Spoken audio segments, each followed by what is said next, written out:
आजची जी बातमी आहे ती न्यूज आहे ती अशी आहे की तुम्ही जर मुख्यमंत्री लाडकी बहीण योजनेच्या लाभार्थी असाल तर तुम्हाला लवकरच या योजनेच्या अंतर्गत कमीत कमी 30 ते 40 हजारापर्यंत एका छोट्या व्यवसायासाठी कर्ज उपलब्ध करून देण्यात येणार आहे आपल्या राज्य सरकारच्या वतीने। आणि ह्याची घोषणा कोण केलेली आहे, ही माहितीची कोण दिलेली आहे, तर ते आहेत आपल्या महाराष्ट्र राज्याचे अर्थमंत्री आणि उपमुख्यमंत्री अजितदादा पवार यांनी काल एका कार्यक्रमामध्ये ही माहिती दिलेली आहे।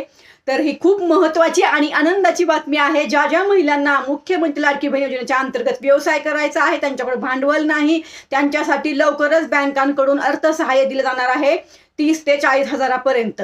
तर लवकरच ही योजना जी असेल ती सुरू करण्यात येईल।